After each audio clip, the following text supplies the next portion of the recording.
Welcome to DePaul. It's my great honor to welcome all of you tonight. This is, you wouldn't be in the room if you didn't walk in here with your hearts. And that's greatly respected at an institution like ours that has St. Vincent de Paul's name over the door. In his day and time, St. Vincent had to figure out how to rethink charity, because the old version of one-on-one charity just wasn't working when whole peoples were flooding the urban populace because of wars out in the provinces. And so he literally had to rethink how do you deliver healthcare to the poor? How do you do that? How do you take care of people on large scales all at once? How do you do that? And how do you reform the prison system? Because that just was putting people in a way they could never get out just because they were poor. How do you do that? And they had to think their way through extraordinary set of social issues and invent a whole new way of doing charity by the human community. It has been the great thinking in our time, literally for this past century, of the rise of the social sciences, to think about society structures and how structures reinforce or aid people's well-being and their lives and their communities and their abilities to take care of their families and see to their own needs. And so as much as people are told individually, take care of this yourself, you're young, you're strong, with structures around them that absolutely get in the way of them. And the word is used by theologians since then to reflect on the work of social sciences, to bring the idea of sin and grace into that for structures themselves. But of course, it's still human beings, isn't it? And it's people who gain by the structures and people who thereby lose by the structures that they can't control. And that has been the great insight of people in our time to try to explain to us. But of course, all such insights are not just intellectual, they end up incredibly political. And they have great consequences for people who even raise the questions. I bring that whole context that all of us in the room would know or you wouldn't have come this evening, simply to introduce someone to you as my teacher. But in fact, we just met for the first time 10 minutes ago. Sobrino was my teacher 25 years ago, I think, when I first began reading his work. When I was in the seminary, when I was studying for ministry, he opened a piece of the world to me that I, until then, had not fully appreciated. And showed it to me in its great complexity and in its implications for how we live together as a human community. It literally changed the way I saw the world, he and many of his colleagues. And so it is with a fair bit of pride and gratitude that we welcome him here tonight, so we can hear from him directly. As you may know, he speaks on an auspicious moment in time, because tomorrow will be marked the death of the Jesuit Martyrs down in his country. And he will leave Chicago, I believe at 4 in the morning, to head to the airport so that he can mark that moment in his own place, which says something about him choosing to be with us tonight. That's an extraordinary commitment on his part, but his life has been an extraordinary commitment to the poor, to those who are affected by the world around us. And so I look forward to hearing what he has to say, but I am just incredibly grateful that he would take the time to continue to teach, continue to help us see the world, and continue to challenge our hearts so that we can rise courageously, bravely, and with the courage of our convictions to make a difference for those who can't always make a difference for themselves. So it's in that spirit that I simply now turn and say, bienvenidos, Sobrino, to you. And thank you for joining us here.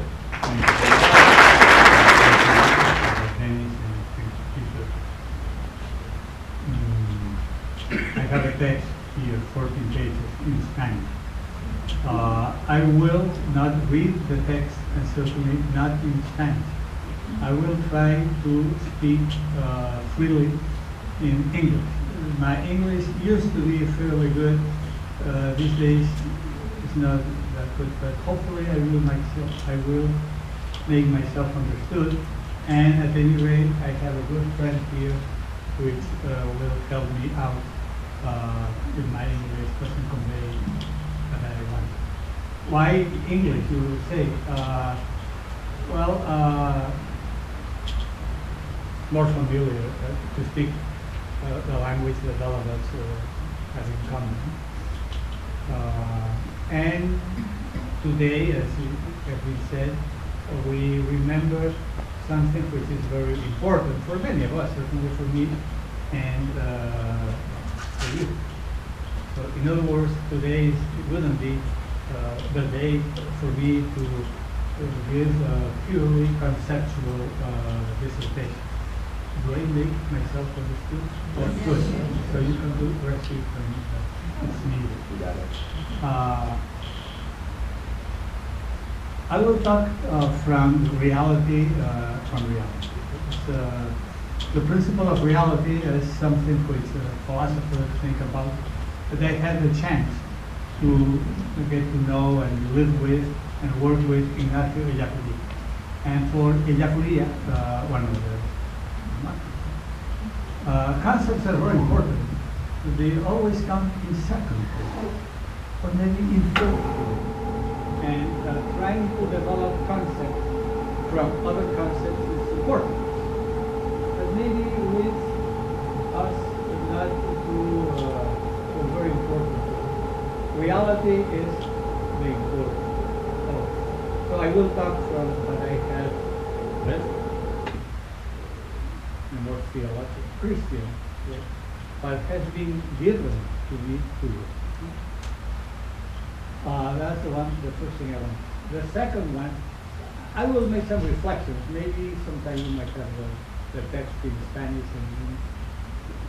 Now, the second thing I want to say is that the word martyr, I will go into that word a little bit more conceptually also. But the word martyr is not any type of word.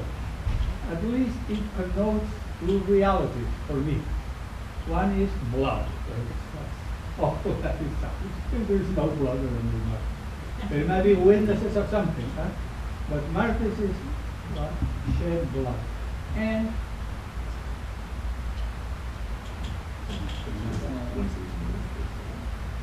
wait a second, I have enough trouble with my language. Yeah.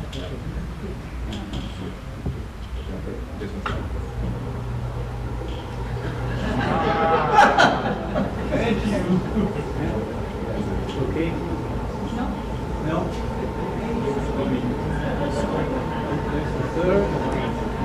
Fourth. I don't want. Is it okay now? No. Maybe I can go over there. I would not like to because. No.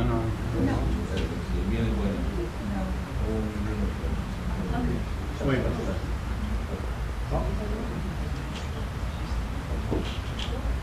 I don't know how much energy I do have, which is not very, but I can speak louder.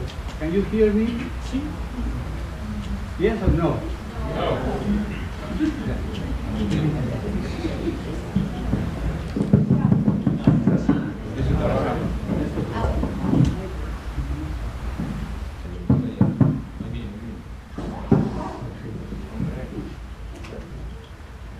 So I was saying that from a simple analysis of reality, martyrs mean or connotes two things. One is blood, there can be blood. It's awful to do. That's the truth. And second, or first if you wish, logically, connotes love. Do you see love around this planet? I don't know. That is up for you to decide whether you see love or not. Well, martyrs connote love. And the second thing I want to say from the beginning is that martyr, although the word might sound a little bit exceptional, if you wish, esoteric, some strange thing, it is not such an esoteric thing. In Latin America, and I imagine in other places, but in Latin America, there have been many martyrs. And who are they? Romero, yes, but somebody who,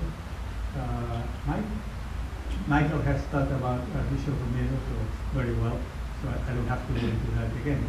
Romero is fairly well known. Fairly well known. Don't think that's very well known.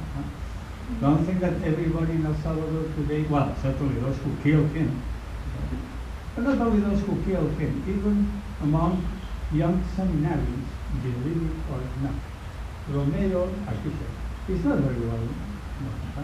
That means that to a certain degree or to a large degree, also the church, at least the Catholic Church, is going downward. But anyway, besides Romero and besides Jacobia, there have been thousands of peasants, some workers, and a few also people like lawyers, students, teachers, and so on. And there has been, I don't know if you know a lot about that. In El Salvador alone, 16 or 17 priests, members of the Catholic Church, have been assassinated. 5 sisters, one of them Salvadoran, and the other 4 nuns are better known to you, at least the names sound familiar. And 2 bishops, one Archbishop Romero and the other one Bishop Ramos. So Martyrs is not something anecdotal, it's not an exception. And going further in the simple analysis, the martyrs I have mentioned, the 16 priests, Romero, the 4 nuns, look in life and death to Jesus of Nazareth. For me, that's a very good thing to say, because I think I have seen it, and I have come to that conclusion. But not any Jesus of Nazareth. In the beginning, I want to say something which maybe sounds a little bit scandalous. The Jesus of Luke. Why Luke and not Mark and Matthew or John? Because according to Luke, chapter 6, Jesus said, "Blessed are thou, the poor, for you I have good news. You are hungry, but you will eat. And you cry, but you will smile. But woe of you, damned be you, who now be alive." So, that Jesus of Nazareth, according to Luke, himself was and preached good news for some people, for that poor and small ones, and bad news for others. You understand, and I wouldn't do it. I would be a pastor, right? Preaching bad news all the time. You go to hell. You know, hell is something which I don't know what your founder used to say about hell. Well, there is no such a thing. But anyway, the idea is not to insult people just for the sake of it, or because you feel good, or even you feel better or superior to those you insult. That's not the issue. The issue is that Jesus of Nazareth had very, very hard and harsh words against certain people. And that's why, by the way, Jesus himself became a martyr. He was killed. You cannot go around saying those things and live long years and die in bed surrounded by gratitude. So you understand my language, right? Not only my English, but my language. So, okay. Now we call, or I have to explain the word, I have been told, this type of people today who are killed, roughly, more or less, like Jesus, we call them Jesuit Martyrs, Martyrs Jesuiticos. So people who were very much laicist. They are known and loved among our people. Huh? And they belong to the tradition of Salvadoran Church. But now a second important thought, in my opinion, the most important one, if I can put this across. In Latin America, there has been a larger number of people being killed. Far larger, not just two bishops. There have been 6 or 7 bishops in Latin America being assassinated, which none of them canonists. I cannot avoid being ironical. I'm probably in a conceptual mood. The problem of canonization comes later in the text, but and who are those people larger in number than bishops or nuns? Well, they are poor people. Those who are below in history, might be poor or very, very poor, they are the poor, who have been assassinated, often in large massacres.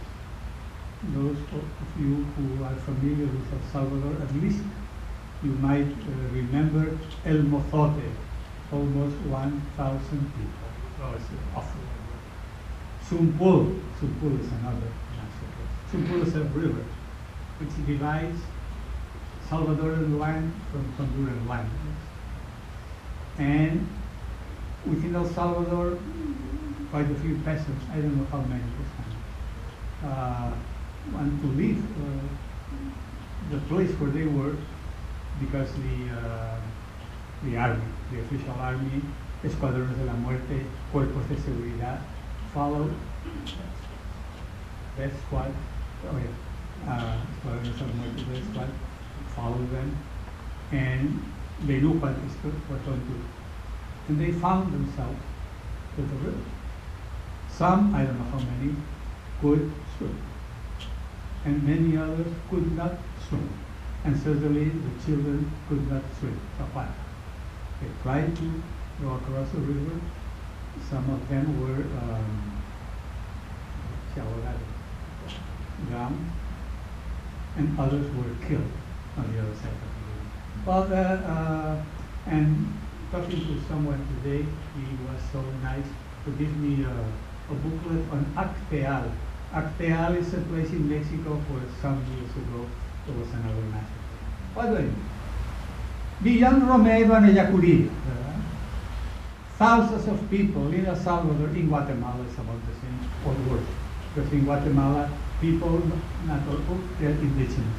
And white people, in general, were used to despise indigenous people. So, who are these people? Well, first of all, there are multitudes, so a large number of people. In them, persons like Romero put their heart. So Bishop Romero, of course, I think he appreciated us Jesuits at the university. I think he did, really, was a good friend. But his heart was among those 100,000 people. He had to hear very often in their books the complaints of wives, mothers, whose husbands and children had been killed. And well, Romero, fantastic on it. But what I want to stress is that for people like Romero and others, these large majorities were at the center of their heart. And my comment now, simple and brief. During their life, they were oppressed, repressed, and massacred. Not all of them, but many, many of them. And in death, they are ignored. Romero is not involved. Huh? As Urioste repeats, Urioste is a Monsignor, well, not a bishop, but Monsignor, and he still writes. He's 86 now. Urioste was a very close friend of Romero.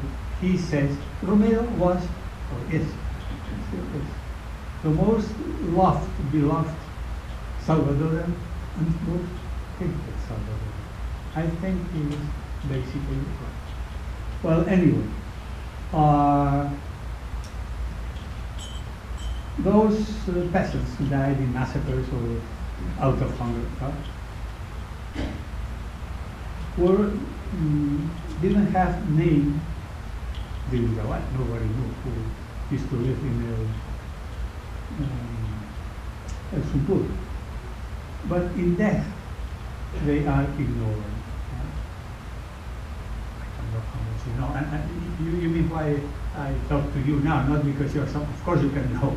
You cannot know. I can't know how many million people have been assassinated in this planet after globalization, which I think makes things worse, in my opinion.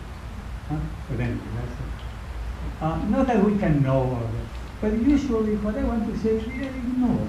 The type of reality we should study in some course at this given university. And what happened? In El Salvador, Monsignor Romero and Ignacio Yacuria gave them a name. And now they have a name. Maybe you have heard it, some of you have. And Yacuria and Romero, in different situations, call them the crucified people.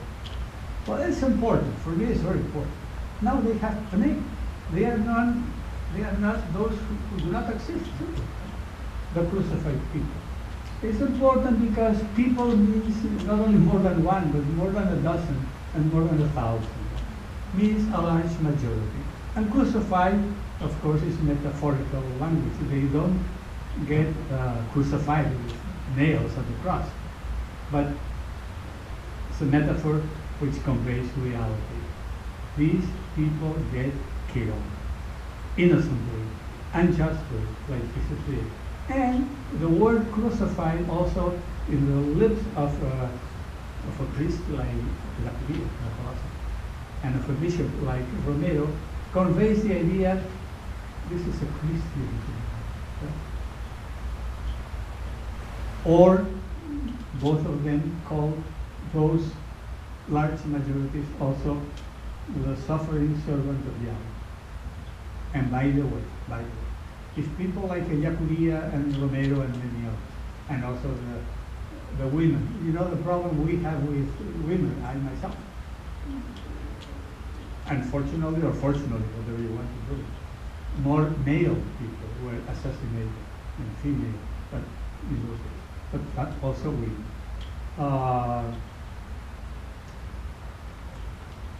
Men and women were killed by Romero and whatnot because they took the defense of the crucified people. That's, if you wish, conceptual. It's not a very deep concept, but anyway, going beyond heart, trying to think things. Why was Jesus of Nazareth killed? Why did he die on a cross? Why? Now, of course, there is an answer which is true, but it's not the total truth. It was the will of the Father. Okay. Why was it the will of the Father? Who knows? But it's obvious.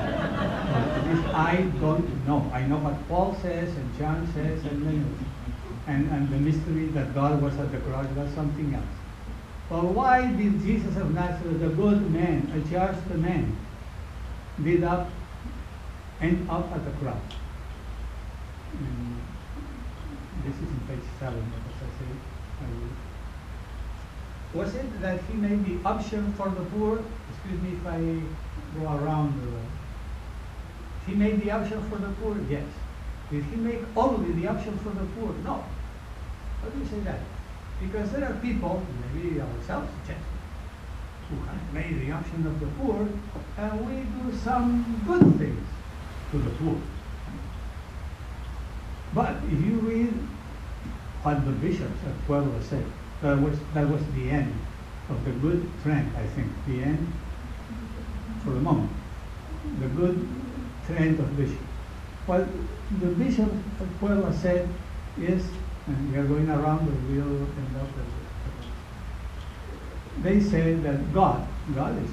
We can go further than that. Independently of their personal and moral situation, so whether they are married in the church or not, Salvador, not married, because it's very expensive to get married in the church. Middle class can get married in the church. Very poor people, it's true. I mean, that's the first thing I learned when I went to El Salvador. That many people in the countryside did not get married in the church. They didn't have the money to give a feast, to celebrate, which is something human. Okay. Independently of their moral situation, of their personal situation. God, and now that's important. So independently of that, so what God does is going to be gratuitous, grace, but not that grace nobody understands what it is. Huh?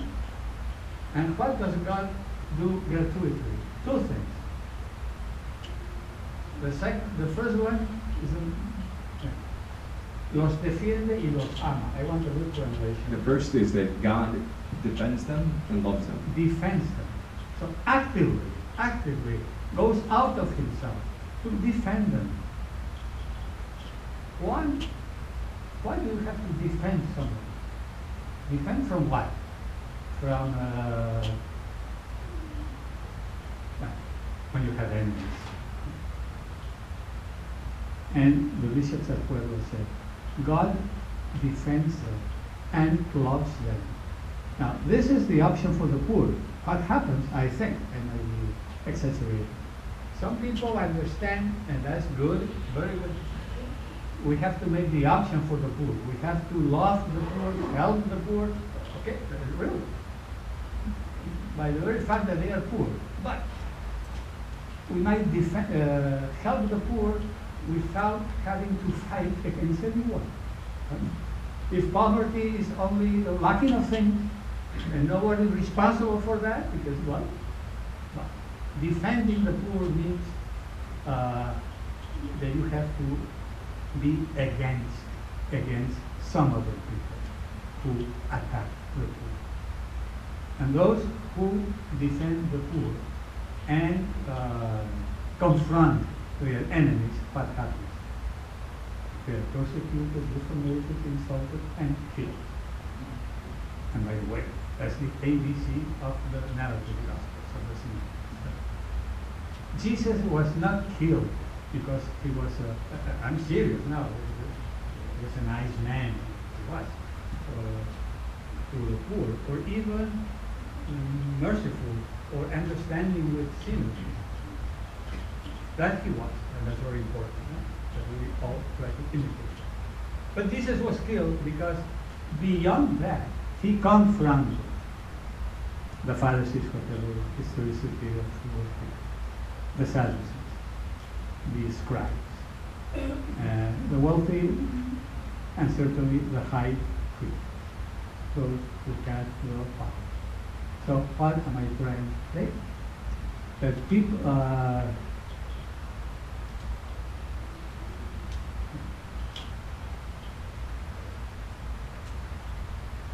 when we talk about martyrs, when we talk about the people, we talk about those thousands of people. They are also the cause, the reason why individual people, the Jesuit Martyrs, get killed when they try to defend them. Archbishop Romero, I don't know if you quoted that sentence of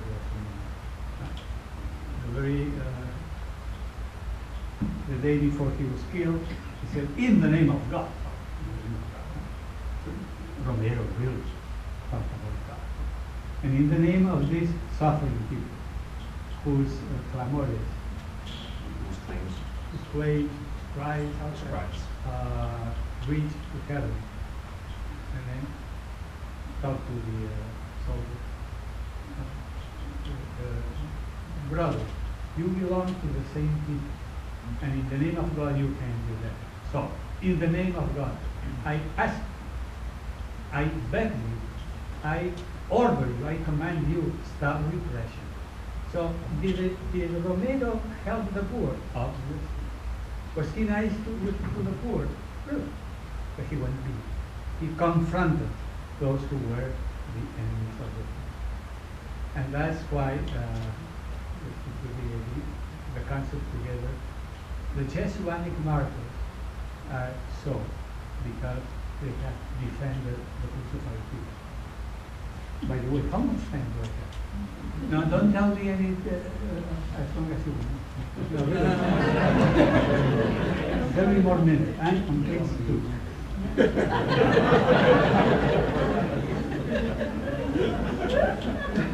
Now the point is, in our world today, not Salvador with peasants massacre as simple. Our world today. Well, I read it. I mean, ironically, in our world today, as far as I know, others know more than I do about these things. With or without globalization, that's something. With or without globalization, with or without celebration of my lineage, that's something fantastic. In 1915, I think, the rate of poverty should have decreased 50%. That was said 10 years ago. It's not the case. Millennia ago. Okay. With mundiales. Mundiales is soccer. The World Cup. World Cup or Juegos Olímpicos. Games. Okay, that's, and I add, with Jornadas Mundiales de la Juventud. It's a World Youth Days. You know what it is. When people go to Europe, in Rio, of course, they want to get more than that. In all that, in the world I have described a little bit ironically, millions of human beings continue suffering unjust and innocently violent deaths in repression, wars, and massacres. And many more millions suffer slow death. That's why I began with 2 ideas. Blood and love. Well, blood is a symbol of death. Millions suffer slow death because of poverty. And the more we know about the world situation, and the more people like Jon Sobrino, I don't know if you've heard of him. It's an old man now. Was professor at Universidad in Switzerland, or that's a mechanism. But he was comisionado de Naciones Unidas. He was commissioned by the United Nations. For food and, well, he says, that children don't die out of hunger. They are assassinated. And he stressed and makes the point, assassinated. Because today the world can solve the problem of this minimum Nourishment. nourishment. Okay, and so there are many more details. Pedro Casarella, a bishop from Brazil, born in Catalonia, Spain, from Brazil, wrote rather recently, maybe you can read it in press. Hoy hay más riqueza. Today there's more wealth on earth, Yeah. but there's also more injustice. Oh.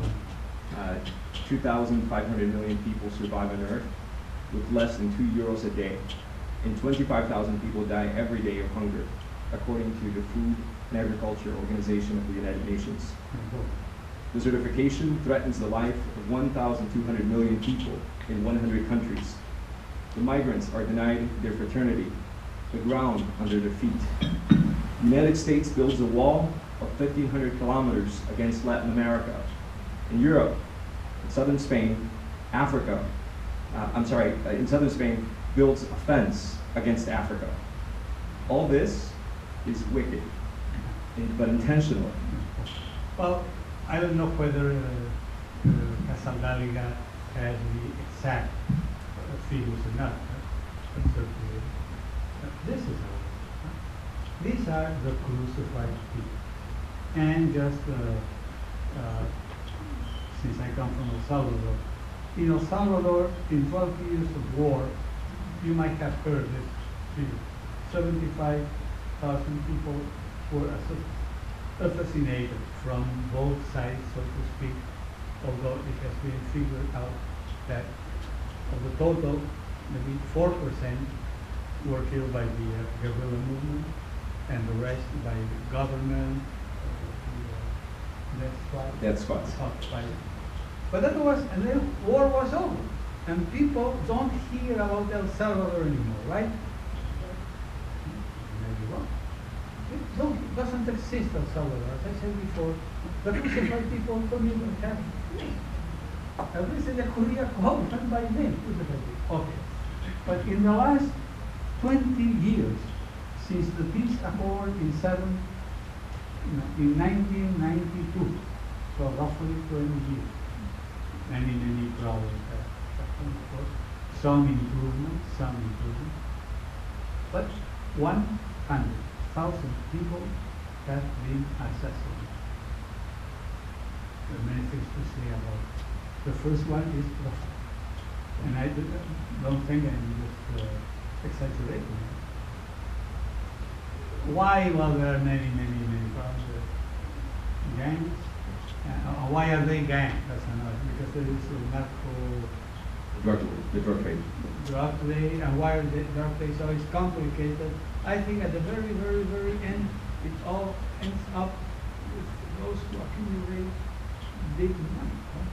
But anyway, whatever the last reason is, the crucified people in El Salvador, whether you want to talk it that way or not, that's, by the way, not even in El Salvador, this language is used. When Archbishop Romero died, many things. Well, okay. Yeah. Now, maybe I'm on page 3. Some conceptual distinctions. As concepts, more for people who are aware of theology, but I think that is important. It used to be said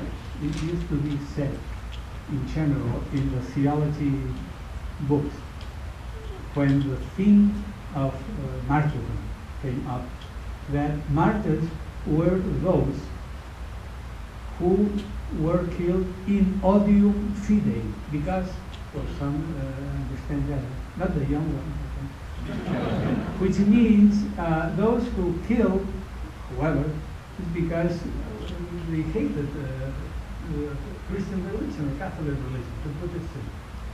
Now, of course, what I have described in El Salvador, as far as I know, nobody has been killed, not even Romero, who really believed in God and prayed to God and said wonderful things about God.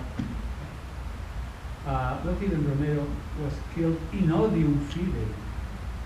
He was killed, like in La Judea, in odium justitia. There are things that other people can't stand. Why is it? Well, might be original sin. Huh? Just to say something which means a lot and which might mean nothing. But anyway, that's the way we human beings are. So they killed him not because of the hate of faith, but rather because of the hate of justice. Okay, now, this is, the theologians here know this.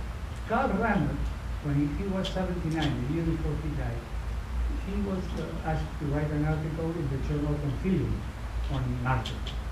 And he wrote 4 pages right away. And he said,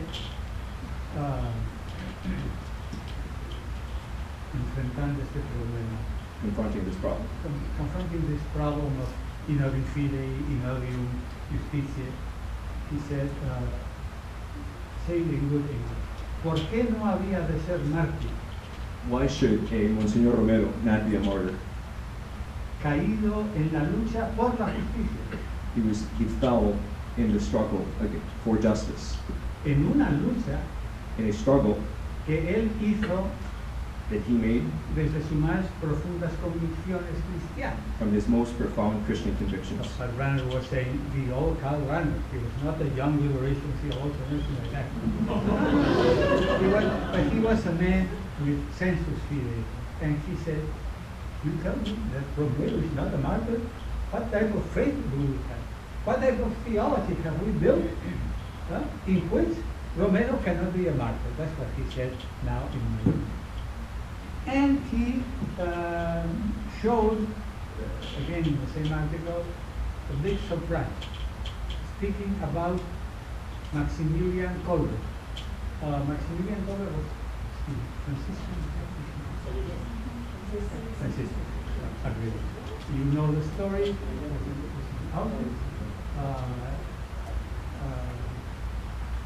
Well, you know the story of that man. The Nazis wanted to diezmar, to kill one of each 10 people. Obviously, not. One out of 10 is Okay. the practice that they used to use. The prisoners had done something wrong, which the Nazis didn't like. Say, we are going to kill 1 out of 10 prisoners. And they were in the line. And Father Maximilian Kolbe saw that he was number 9. And the man who was number 10 was a married male with silver and so on. So, but he did. He changed her. So, fantastic. Now, Ranner comments. The Pope, I don't know whether it was John Paul II or one of the Pope, canonized Maximilian Kolbe. Good.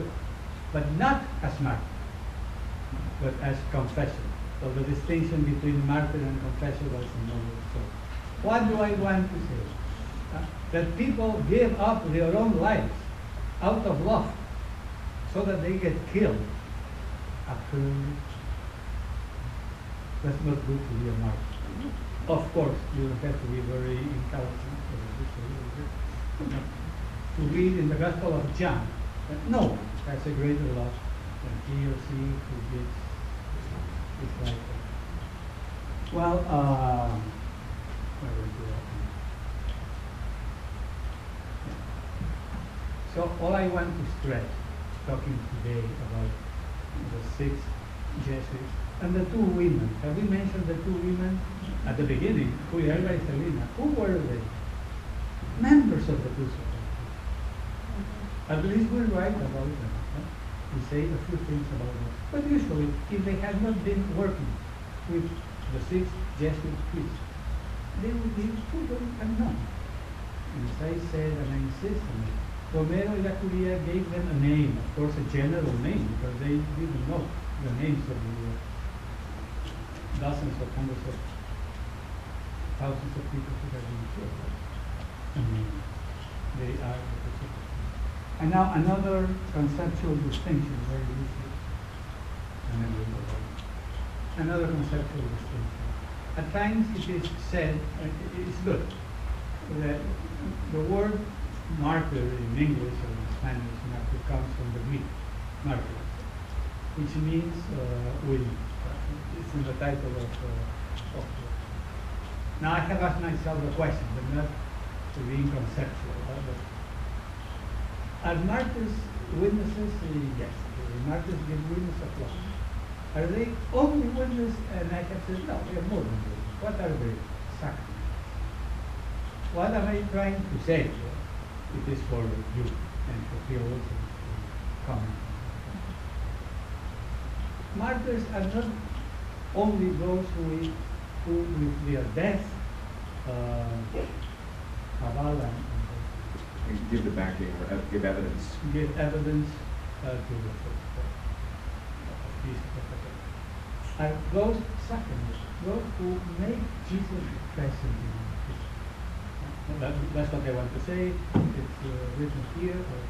And thinking on that, I came back to something Ella Julia said 3 days before Romero was assassinated at the university. We had a mass.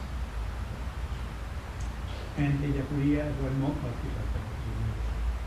moment, he said, let's see, I don't know how to say this in good English. In Spanish, yes. Con Monsignor Romero, Dios pasó por El Salvador. With Monsignor Romero, God walked or passed through El Salvador. Is that giving witness? Yes, but it's not. Made God present. A theological word for that would be sacrament, but that's not very important. I think. Now, okay, how much time? 10 minutes? You tell me.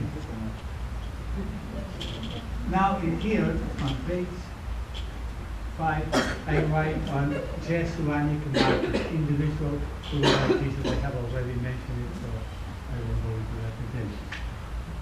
But then, on page 6, let me see, if we finish here, I think we can go first.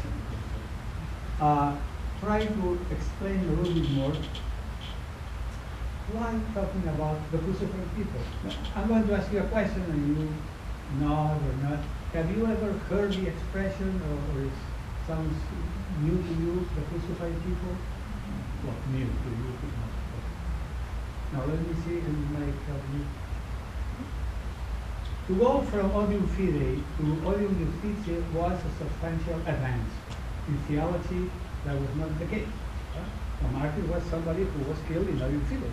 So to say a martyr can be and is he or she who is killed in odium justitia, it was a great advance going forward.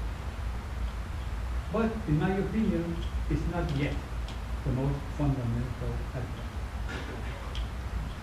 From a theological perspective, theological means from the perspective of God. This advance, or I don't like the word progression, this development, consists, in my opinion, in naming, and naming with names which promote dignity, like parentheses, for those who have studied Christology in basic. If Jesus of Nazareth was not baptized as the Lord or anything like that. The name was given to him after the resurrection. And the Lord was one way of saying that man, Jesus of Nazareth, was a very special name. The Lord is a name which gives dignity to that person. Is that clear? Well, going back to the crucified.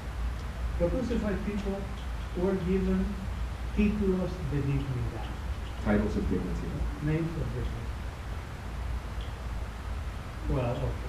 And they were called the crucified people and the suffering servant of Yahweh. Remember Isaiah, 4 sons of the servant of Yahweh. In the fourth one, it is depicted the suffering servant. So the servant of Yahweh had his suffering state. Parenthesis. Ella also said that the crucified people is the servant of Yahweh. And also Romero. And Romero, in one of his homilies, he says he used to prepare his homily reading good and normal biblical explanations on the reading. And when he came up with this reading, the suffering servant, he went, I don't know to what book he went, but he said how good it is, how good it is, how nice it is that the biblical scholars don't agree on what. Some think one way and some think in a different way. Always a different way. Some think biblical scholars that the suffering servant of Yahweh, which was not a real historical figure, might mean the whole people, or a the future of Jesus Christ. Well, the nice thing about Romero's comment, he didn't solve the biblical problem or gave his opinion. But how nice it is that with the same word we can think of Jesus of Nazareth, which will be our Savior, or his refuge. But I'm trying to say, for Jacqueline and for Romero, the suffering servant of Yahweh was looking. The 10,000. And then, of course, well, that I read myself, I don't know, maybe we can think of it. How is the suffering servant of Yahweh described in the Savior in chapter 62 and 53? Maybe you can tell me. Well, I have just written down some things that the prophet Isaiah, or whoever the second Isaiah, found in that suffering servant. He says, El pueblo crucificado. Well, the suffering servant is varón de dolores, Man of sorrows, acostumbrado al sufrimiento. acquainted with grief. Es despreciado, He is despised, desfigurado, disfigured, no parece hombre de humanismo. no longer looks like a human being, Y muchos se espantan de él. and many are horrified about him. Así lo dejan las torturas. That's my comment now. Today, This is how the tortures have left him. when you see the real crucified people, I don't go into detail. But some of producen espanto y asco. They produce horror and disgust. Muchos se espantan de él. Many are frightened by him. Entonces, y ante él se ocultan los rostros. Before him, they hide their faces, No, my comment. Porque da asco verlos, because it is disgusting to see them, y my comment, para que no enturbien la felicidad del mundo de abundancia. that they may not cloud the happiness of the world of abundance. No, my comment, sufrimiento, horror, desprecio, Suffering, horror, disdain, olvido, disregard, insulto, insult, negación hasta de su religiosidad. denying even their own religiosity. The peasants in Salvador were called captives. And some of them were very few. Didn't know who come up with. But calling somebody, what we would call somebody. He said that the peasants didn't even know who Karl Marx was. But to call somebody communist was to insult somebody and to say you're in great danger, then somebody will prove it. Now my general comment. Todo eso lleva en su carne hoy el pueblo crucificado. All that is carried in their own flesh today, the crucified people. And también como ocurre hoy, Just as it happens today. del siervo dice Isaías lo following. Of the servant, Isaiah says the following: Le dieron sepultura con los malvados. They buried him among the wicked. That was something terrible. But to bury somebody, some human being, among sinners or something. And my comment, aunque hoy los desaparecidos Although the missing y los cadáveres botados en basureros y cementerios clandestinos, and the bodies dumped in landfills and clandestine cemeteries, that's what happens today, ni siquiera han tenido tumba y epitafio. they have had no grave and no epitaph. They have not been buried among sinners, which is awful. We don't even know who they have been buried. And as you know, maybe I think it's Antiola fights for the corpse of his the old people, they were limited, but in certain things they were a little more human than we are. And a corpse was something sacred. Let's go on and finish. Del siervo dice Isaías, Of the servant, Isaiah says, no abría la boca como cordero llevado al matadero. he did not open his mouth like a lamb led to the slaughter.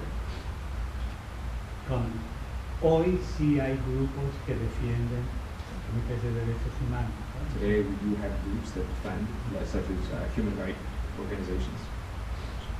Pero la mayoría del cuerpo crucificado no abre la boca de los que mueren, o sea, de los que mueren en las masacres. But the vast majority of the crucified people No do abren la not boca. open their mouths. Most of them because they're already dead, but because their relatives are so scared of it. And del siervo dice Isaías, Of the servant, as Isaiah says, se lo llevaron sin defensa y sin justicia. they took him without defense and without justice. Y my family. Esto ocurre This occurs también hoy, also today, o ha ocurrido en estos años, or it has con los occurred in the last few masacrados years, en total indefensión e with the massacre, impotencia, ¿no? in total helplessness and powerlessness. And finally, del siervo dice Isaías que es inocente. Of the servant, Isaiah says that he's innocent. No hubo engaño en su boca, There was no deceit in his mouth, ni había cometido crimen. nor had he committed any crime. As I say, what I'm trying to say is that when Romero and Ellacuría used this expression, the crucified people, the suffering servant of Yahweh, they were not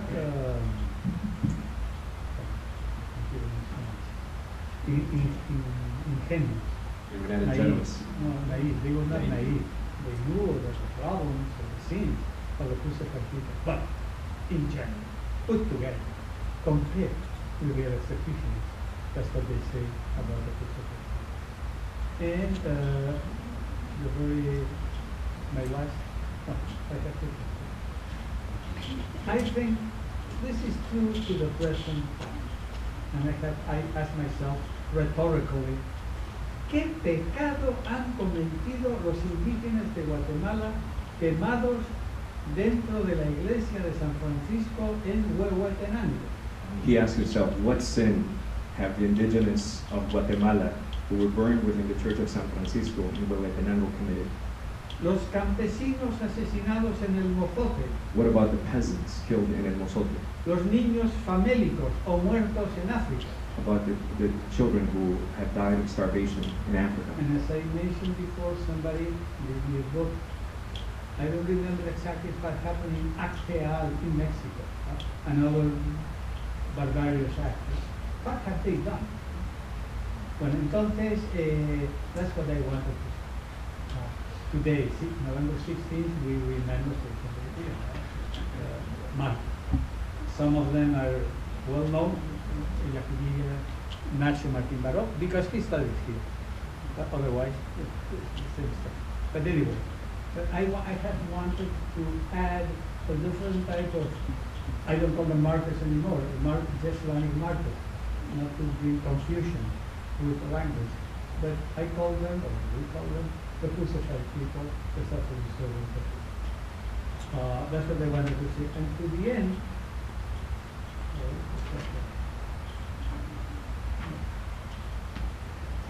my last reflection is the following. Why do I say this? El Salvador, if you've been there, if you go down there, it's a wonderful country, it's a terrible country. It's a place of human beings. It's more important than being one human being. But in El Salvador, things like those which I have described have succeeded, they have been real. But, and that's my last point. I don't know if that has happened in other places. It's not important whether in other places it hasn't happened that way. But in itself, to me, I was giving a class in Costa years, maybe. And I remember the passage of, well, it's in Africa. Once John the Baptist was put in jail, Jesus of Nazareth started. Is that a good understanding? So John the Baptist in jail, well, is not still a big martyr. Later he was beheaded, but the succession of his life. John the Baptist in jail. I don't know why. Don't know why Jesus said now. Unless existentially, psychologically, it makes sense to say El Salvador. And this is not once assassinated within the March the 12th, 77. That very night, emerged a bishop.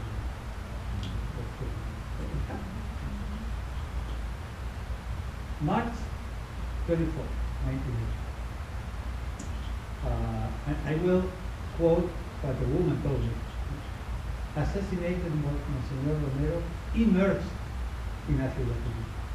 So that was one way of looking for parallelism. But anyway, somebody was killed, some big one, but another one. So I think that I say this in all simplicity. El Salvador has been a country, I don't know, has been a country in which it has not been so easy to kill the martyrs for good. Another one. Okay, I have made myself. And what do we do now? My very last reflection has to do. But we could do, all of us. I was in Thailand when the Jesuits were killed, and from Thailand I flew to San Francisco and to Santa Clara University. And I was a little shocked. And I started writing. Maybe it's an article habit, but one way of being. And I didn't write to make that thing public, to write an article on the matter. No. I wanted to talk to myself, probably that's the method of psychological exploration. I wrote a long thing. Then it was published already. Of course, it had to happen, but I didn't write. So I didn't know how to end, and I did this book, which I think I remember what happened. I'll say this time. Descanse en paz. May they rest in peace. Ignacio Yacuría, Ignacio Martín Baró, Segundo Montes, Joaquín López y López, Juan Ramón Moreno y Amando López. Descansen en paz. May they rest in peace. Hermanos y compañeros de Jesús. Brothers and fellow journeyers with Jesus. Descansen en paz Julia Elba y Celina. May Julia Elba and Celina also rest in peace. Hijas muy queridas de Dios. Daughters truly loved by God. Que ellos descansen en paz. May they rest in peace. And now that's what y que ellos nunca nos dejen descansar. May they never allow us to rest in peace. Okay, I didn't know I could talk so long in understandable English. But that's the end. Thank you for coming. We offered to take a few questions. We have a microphone that's going around, so just identify yourself. Remember, I have to go to the airport at 4.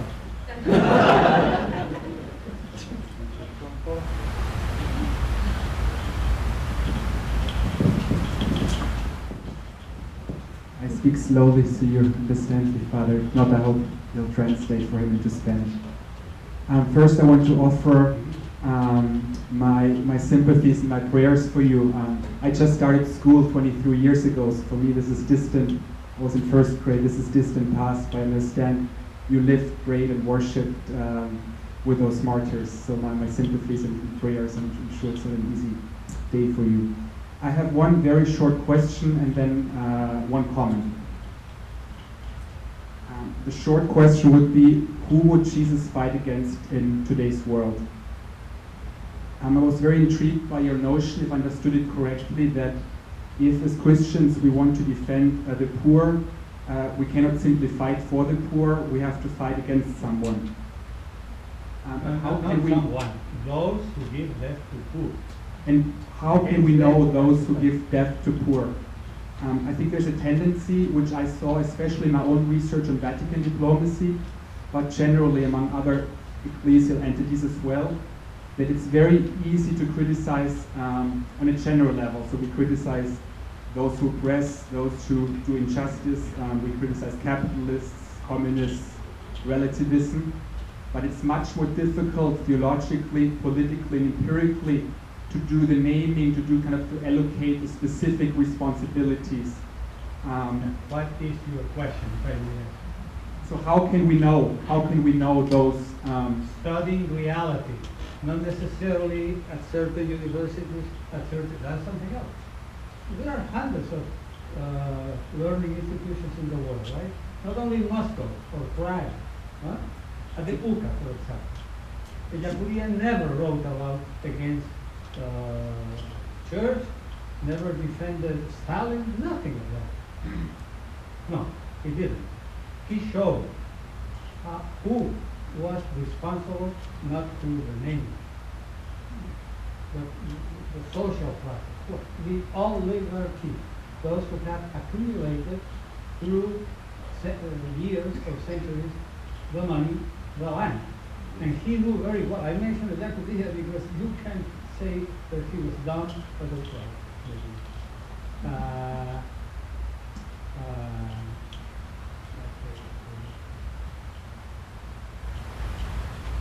He criticized the guerrilla whenever they made unjust things. He did.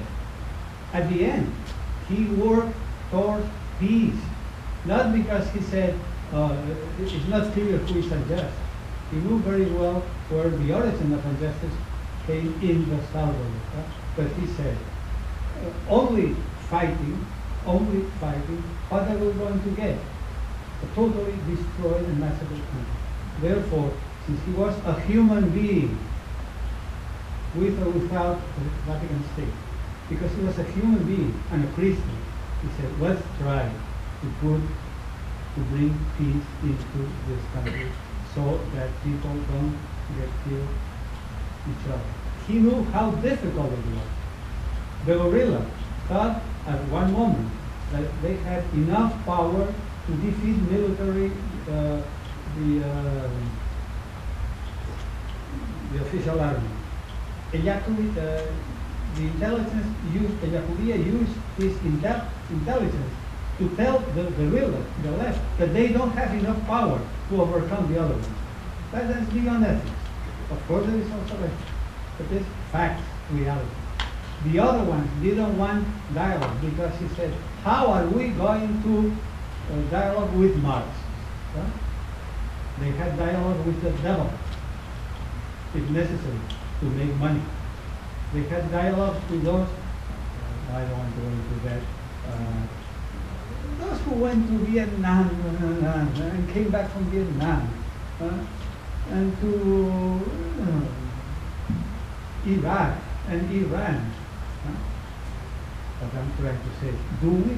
I think we know something. Maybe we don't know the whole thing.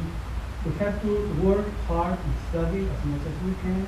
We have university institutions to go deep into that, but not, I have heard that nobody knows exactly what I have seen.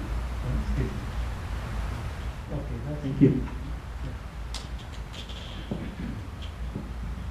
Mr. Chair. Identify yourself, please. Say who you are. Hello, my name is Andrew Goulardi. I'm a student at Loyola University here in Chicago. My question was, with the idea that God has a special plight, or a special presence in the plight of the poor, does suffering serve a purpose in the world? And if so, what is it, and is it necessary? May I give a very, very good answer? So no laugh. Ask God. But I can make a comment. If you open the Bible, which is the Word of God for those of us who come from a Christian tradition. Right? If you go into the book of Exodus, you might remember, you know, well, we are in a Christian institution, right? Catholic. You know, Moses was in Egypt and saw, and then, but however God does it, I don't know. So anyway, it is written that God told to Moses and told him what? I have seen the suffering of the people. I have heard, that's all the metaphors. And therefore, not because I have seen, I have heard the clamores, the cries that the oppressors, the enemies, les arrancan a los esclavos. That have taken away from the slaves. Not taken away, that's provoked. So I have heard the cry. Therefore, I have made a decision. I, God, whether popes, bishops, pastors, Protestants, Marxists, Lenin, that's something else, I have made a decision. I will go down to do it. That is clear. That's just reading the Bible. What does that mean completely today? Well, that's something else. It's the same thing, but making an effort to see how to liberate today people who are excluded, enslaved, and so on. So that's my answer. One might believe or disbelieve, accept or not accept that God. That's perfectly reasonable. I think, in principle, in some countries who belong more to a Christian Catholic tradition, might seem a little bit even arrogant for me to speak that way. In other countries like France today, in these countries, most of Spain, little are forgetting God. It's a fact. Maybe this might make no sense. Why on earth do you ask? Why God does or doesn't do that thing? But at least to me and to people like Romero and Maria, you know, I say and the crucified people, they wouldn't be able to repeat those words. God said, thank God. But they understand that God is with them, not because they are very good. They know the wrong things they do. But they know that God is with them because they are poor. Because He said that I will be with them. That's my comment. Bill Mullen, Maryknoll priest, worked 40 years in Guatemala. And I just want to thank you for mentioning the people in San Francisco and don't, because I was a pastor there for 7 years, and I personally knew all those Mayan Indians who speak Chuk who were massacred. And it just confirms to me, I think one of your major statements is that the crucified people, the martyrs, live. You cannot kill them. And their witness, you know, the Jesuits and they took hook and the young lady, Romero, I'm just repeating what you said, they live and they do affect what's happening in the world. They point out to the injustices. They point out to the horror of how the dominating people treat the outcasts. The people who don't mean anything to the world. They don't mean anything to business. They don't mean anything to government. But they live. And they're the ones I think that, I just think they're great people. They're still alive. Okay, thank you.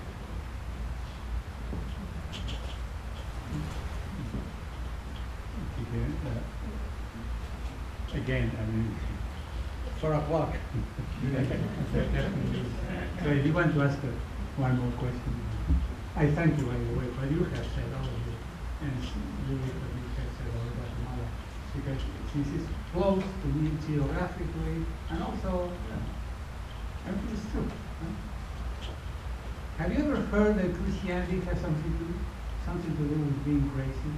have you read Dostoevsky, one of those great? Well, that's the type of expression.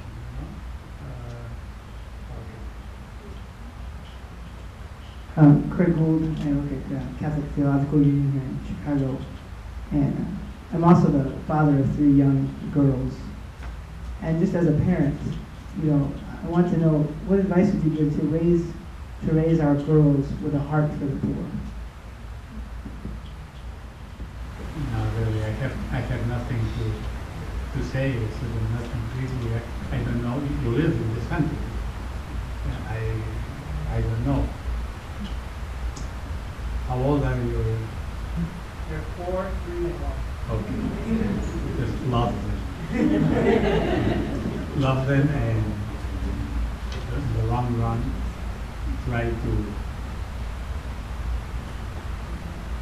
be good, convinced that the path of Pacaro, of Jesus of Nazareth, of Romero, the Martyrs of San Francisco, you have to be a little bit. That's the correct path.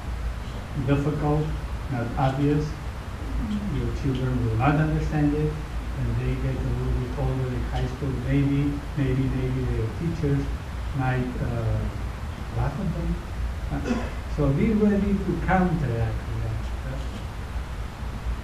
with conviction, and with a conviction that is worthwhile, leading you yourself that way, and giving that type of life, and not up to your children. So my dear friends, thank you.